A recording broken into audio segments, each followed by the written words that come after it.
and thanks for joining us on Chicago Tonight. I'm Brandis Friedman. Here's what we're looking at. $100 million for a walkie-talkie on a pole. Our Spotlight Politics team on last-minute maneuvering to keep the gunshot detection system ShotSpotter. In Springfield, they're eating the dogs. And the impact of Donald Trump's false claims about Haitian immigrants in Springfield, Ohio. We have local reaction. And now to some of today's top stories. Illinois Supreme Court justices heard arguments today in Jussie Smollett's effort to overturn his conviction. Smollett's attorney says the former Empire actor should never have faced the charges he was convicted of because of an earlier agreement he reached with the office of Cook County State's Attorney Kim Foxx. Smollett was initially charged for faking a hate crime and lying to authorities about it, but those charges were dropped by Fox's office in exchange for his $10,000 bond and community service. But a special prosecutor filed renewed charges against Smollett, and he was convicted in 2021. Smollett was sentenced to serve 150 days of his 30-month probation sentence in jail, but that sentence is on hold during his appeal. In a wide-ranging interview today with the National Association of Black Journalists, Vice President Kamala Harris answered questions about the most recent apparent assassination attempt against former President Donald Trump and expressed her confidence in the U.S. Secret Service. She also answered questions about gun violence and potential solutions beyond universal background checks and closing the so-called gun show loophole. We know that there is an aspect of this that is about treating the trauma and dealing with it at its source before it ends up manifesting itself in a problem. There is the work that we need to do that is about putting resources into communities around violence prevention. Harris's appearance was in stark contrast to Trump's contentious interview with a separate set of NABJ journalists when the group held its annual convention in Chicago this summer. And it's one of few extensive sit-down interviews she's done since replacing President Joe Biden as the Democratic candidate. Trump is ramping up his campaign this week with stops in Michigan, New York, Washington, and North Carolina. Sky gazers won't have to stay up late to catch the next lunar eclipse because it kicks off in just a couple of hours. Starting around 7:41 tonight, planet Earth will pass between the sun and the moon, casting a shadow on the moon. In this case, though, only about 10% of the moon will be in shadow, looking more like the Earth bit off a little nibble, as shown on this graphic from the Adler Planetarium. The look reaches its maximum point around 9:44. Additionally, tonight's moon is a full supermoon. It's the second of 3 in a row. And you won't need fancy glasses, and there's no path of totality as with the solar eclipse, but at least you'll get to see it before bedtime. So, bonus. Up next, our Spotlight Politics team on the debate over ShotSpotter technology, plus so much more right after this. Chicago Tonight is made possible in part by the Alexandra and John Nichols family, the Jim and Kay Mabee family, the Polk Brothers Foundation, and the support of these donors.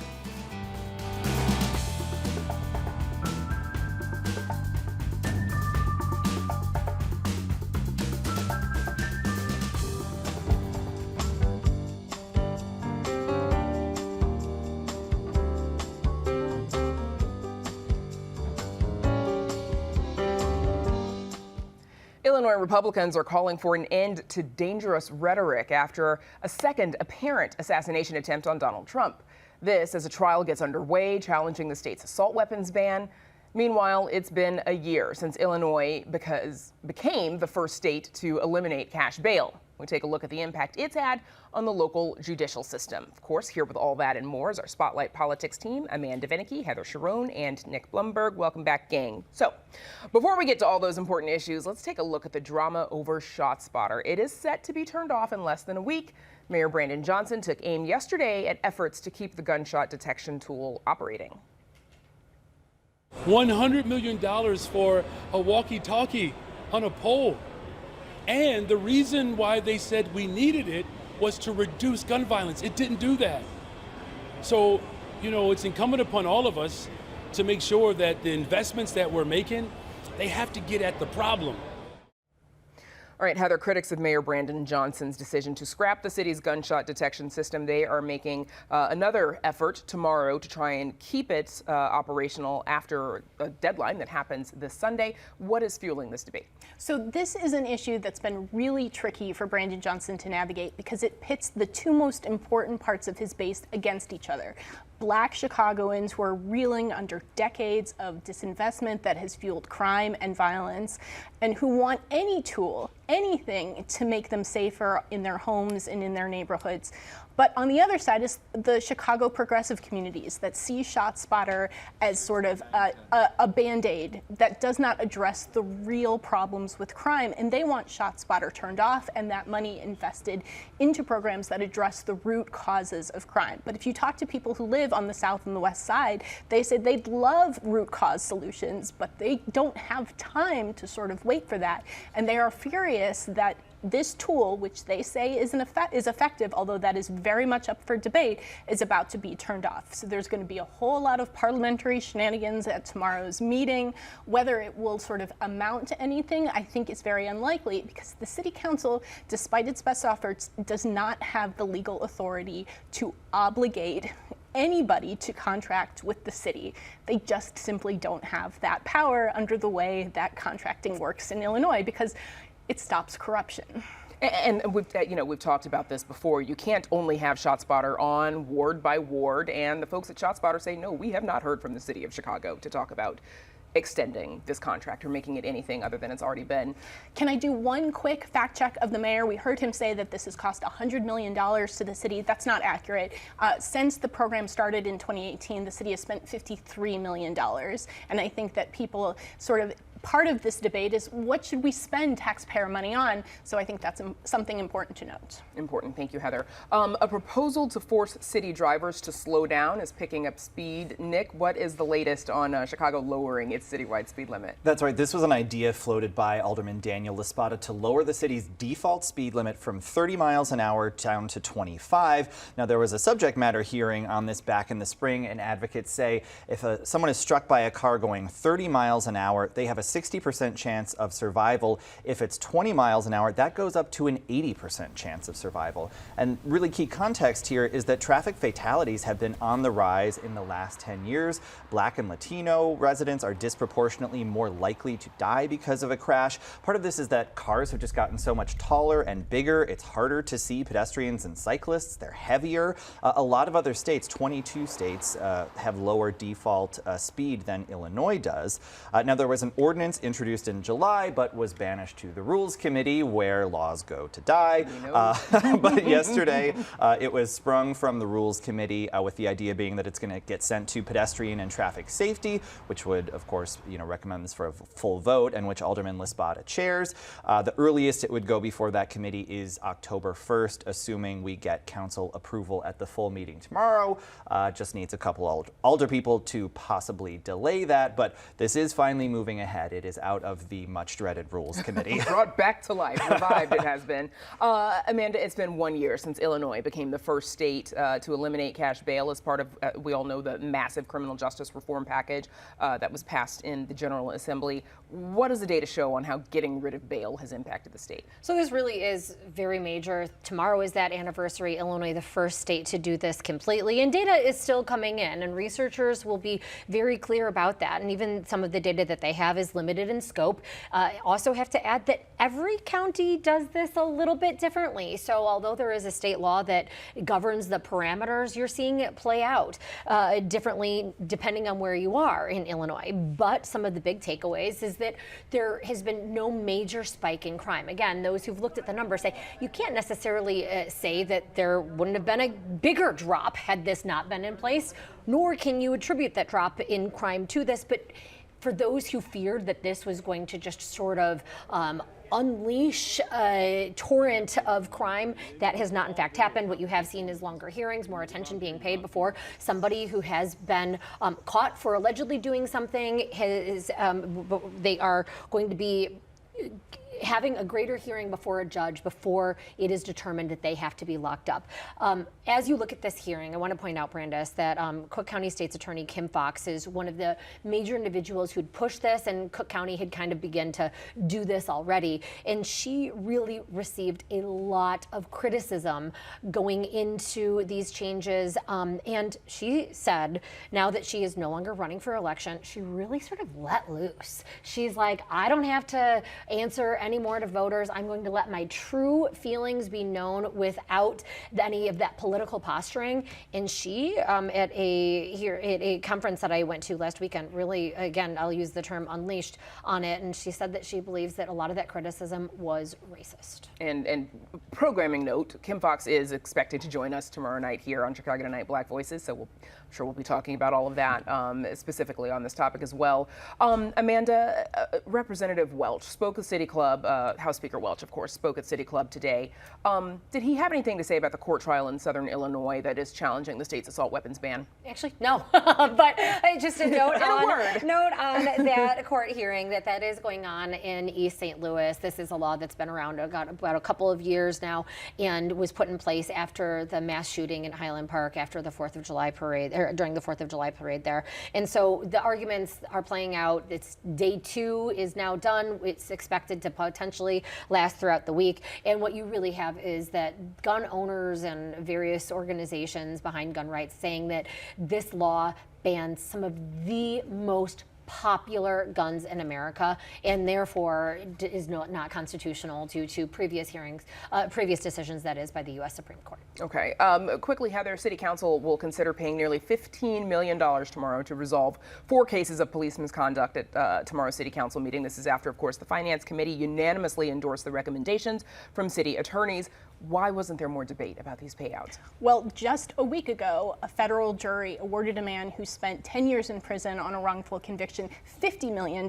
So perhaps the Alder people look at these settlements for only $15 million and feel like maybe they've gotten off a little bit easy. But this is a massive problem, and we heard yesterday at the Finance Committee meeting Alderman Gilbert Villegas asking city officials and city attorneys, what's the plan? Because if everybody who spent 10 years in prison on a wrongful conviction who has now sued the city, that is essentially $1.5 billion in liability that the city is facing, even before you start totaling up the cost of hiring private attorneys to defend these officers. So this is a huge problem for the city, and especially painful at a moment when the city is grappling with, a $980 million budget deficit in next year. Big problems. Nick, before we go, the latest on problems with Legionella at downtown federal buildings. That's right. We learned last month, the Sun-Times, that employees at the regional EPA office in the Metcalf Federal Building filed a grievance saying they should be allowed to work from home. We obtained some information sent to employees that shows not just Metcalf, but also the Kluczynski Federal Building. 17 floors had hot water turned off for a time last year because of Legionella bacteria. And at the Dirksen Federal Courthouse, this has been a problem for a year now. The General Services Administration, basically the landlord, the federal agency that oversees these office buildings, has been doing all sorts of testing, has not been able to sort out the problem. The federal court actually paid for some additional testing and mitigation efforts, but we found out there was Legionella present in a kitchen used by federal jurors, as well as in the open to the public cafeteria. So certainly a lot of concerns about the potential health risks there. Absolutely. All right, that is Spotlight, gang. Thanks again, Nick Blumberg, Heather Sharon, Amanda Vinicky. See you next week. Thank you. And if you're looking for more backstory on the biggest news of the day, sign up for our email newsletter, The Daily Chicagoan. Not only do we dig into complicated issues facing the city, but we also introduce you to new ways to explore Chicago. You can sign up at WTTW.com/newsletter. Up next, local reaction from the Haitian community on false claims made by Donald Trump in last week's debate. Stay with us.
The governor of Ohio is deploying state troopers to reassure residents in Springfield, Ohio. It comes after more than 30 bomb threats had been made targeting schools, hospitals, and City Hall. The threats have come after the town became a focal point in last week's presidential debate when Donald Trump falsely claimed Haitian immigrants were stealing and eating people's pets. Officials and police there have denied these claims. Here to talk more about the impact are Illinois Attorney General Kwame Raoul, DePaul University political science professor Clement Adibe, and via Zoom we have Columbus, Ohio community advocate Sophia Pierlis. Thanks to all three of you for joining us. So first I want to get your reaction to former President Trump perpetuating this claim that he made during last week's debate. Clement Adibe, let's start with you, please. Thank you very much for having me. It's really very disturbing. I think a former president of the United States should not do something like that. But he's been there before. When Obama was president, he did the betterism thing and got away with it. And we thought that that's gone now. He's been president, so why do this? It's just hurtful and hateful, and that's really what it is. AG? Well, when I first heard it while at a debate watch party, I thought to myself, oh, great! It shows his mental incompetence to operate in the Oval Office, and I even laughed at it myself, not thinking about the detrimental effect it has by way of people who blindly follow him, acting upon it, and so even in the days that followed, I laughed at memes and so forth, and then we started hearing about bomb threats and other threats, and then you start thinking about the gravity of this. And as the professor said, this is not his first time. He talked about S-hole countries several years ago, and it demonstrates a lack of appreciation of the contributions that Haitians have made to this country from the outset of this country's existence. Sophia Pierlis, same question to you. What was your reaction when you heard the president say that last week? I was shocked because I did not think that he would actually go there on national television. But I was not surprised. I was upset, but I was not really surprised because it's not the first time he used this rhetoric. He did use the Mexican before. He used the Muslim before, so now it's the Haitians. And last year, I think when he was a former president, he did use some kind of language against us before. So it's disturbing because a leader should be an example, should lead by example.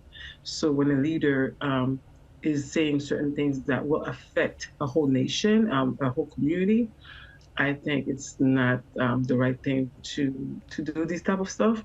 So I was very angry, but right now I'm laughing at it. Ohio Governor Mike DeWine, he dismissed the claim about migrants eating pets as, quote, false piece of garbage. And the claims have been debunked over and over, as we all know. Even some of the people who made social media posts that originally fed this fire, they too have expressed regret over what they've done and what they've said. But Attorney General, is the damage already done by then? Certainly, because Donald Trump does have a following. I know Governor DeWine. I have actually traveled to Haiti with him in 2008, and he has an appreciation and an affinity for a personal affinity for Haiti. And so I commend Governor DeWine for pointing out that these allegations are unfounded. On the other hand, my counterpart in Ohio, the Attorney General there, did the opposite, as did J.D. Vance, the senator and vice president. And so if you have officials from the state saying it, and then you have Donald Trump that has a blind following, we've already seen what they'll do by way of the insurrection with regards to things that come out of his mouth. It's a dangerous situation, and I do appreciate. I actually had outreach from the head of the Jewish United Fund offering help for the Haitians in Ohio. Sophia, what conversations are you having with the larger Haitian community there in Ohio? The conversation is education, educating them to do not let that affect them, because so many Haitians fled their country because of political instability, and they wanted a safe place to be. And many of them traveled from country to country to finally find the peace and safety they were hoping to find in America. Many of them did make it here and already started a life, and they found a good job, working, taking care of their family. Many of them already built a business in Springfield, Ohio, and they're doing well. And the conversation is talking to them so that they do not let that affect them, because whether believe it or not, mental health is well, being traumatized is well. Being able to be stable in your home, and then now people asking you to, again, get up and leave everything behind and run because you're running for your life, is a repeat of what they've been facing in their own home. So my conversation with them is educating them to not fear, to stay calm, and to be able to report any allegations, any accusations, anything, so that way we can have paper trail. Sophia, how's this impacted you and your family personally? Oh, I'm the vocal one, always the vocal one, advocating for everyone, not only the Haitians. And because I was so vocal, I was threatened. Okay, I'm sorry to hear that happened. Yeah. Sure, I don't want understand to go too deep into the details, but my kids, my children, and myself are being threatened. They actually threaten us. I'm sorry to hear that, and I hope that you and your family remain safe. Vice President Harris, she spoke to the National Association of Black Journalists in Philadelphia earlier today, where she condemned what the former president said last week. And we've got to say that you cannot be entrusted with standing behind the seal of the President of the United States of America, engaging in that hateful rhetoric that, as usual, is designed to divide us as a country. AG, what does the current administration need to do to better support migrant communities? Well, I think we, as the Vice President has done, we need to call it out for what it is. And we need to make sure that we speak to the fact that these are people here legally who are contributing to the economy, that there's a long history of Haitians, Haitian Americans, Haitian immigrants contributing to this country. And it's ironic that the U.S. attorney in southern Florida that's responding to the assassination attempt on Mr. Trump is a man born in Port-au-Prince, Haiti, who's serving as U.S. attorney. It's just one more example of the contributions that Haitian Americans have made. But I think the Vice President made a critical point. It's a demonstration of the danger of letting Donald Trump anywhere near the Oval Office again. And to be clear, the immigrant community in Springfield, Ohio, they're all here under a protected status because of the status of what's happening in your home country right now. There's also been a lot of social media posts about this topic, as we stated, sort of making fun of President Trump for restating this story. But there, as we've discussed, there are, we're looking at some of those tweets right now, but there are real world implications. Clementa Dibe, can you think of other instances where, specific ethnic groups have been used as basically political pawns? Oh my God, we don't want to go there. I was born in Nigeria, in Africa. This is the kind of politics you want to run away from. We've seen that over and over again.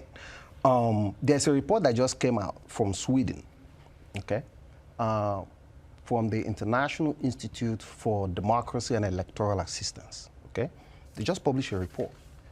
In the past few years, well, let's say between 2008 and 2023, the number of people who participate in elections has dropped 10 percentage points, okay?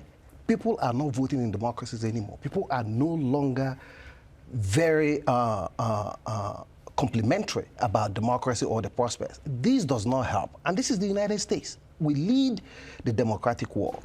So what the former president has done is really to make that journey a lot more difficult for societies everywhere that are trying to build democracy. Okay. And that is the danger. All right, that is the danger. And that is where we'll have to leave it. My thanks to Clemente Dibe, Attorney General Kwame Raoul, and Sophia Pierreless for joining us. Thanks to all of you. Thank you very much.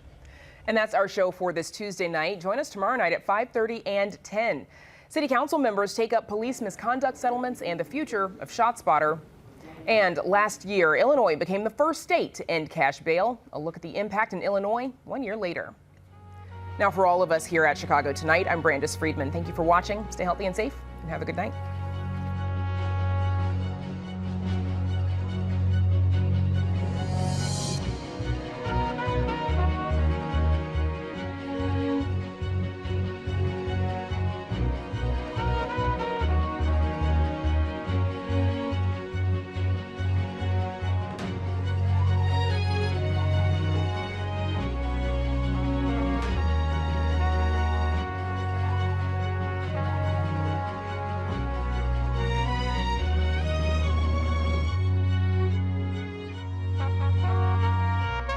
Closed captioning is made possible by Robert A. Clifford and Clifford Law Offices, a Chicago personal injury and wrongful death firm that is committed to supporting diversity, equity, and inclusion initiatives throughout the legal profession.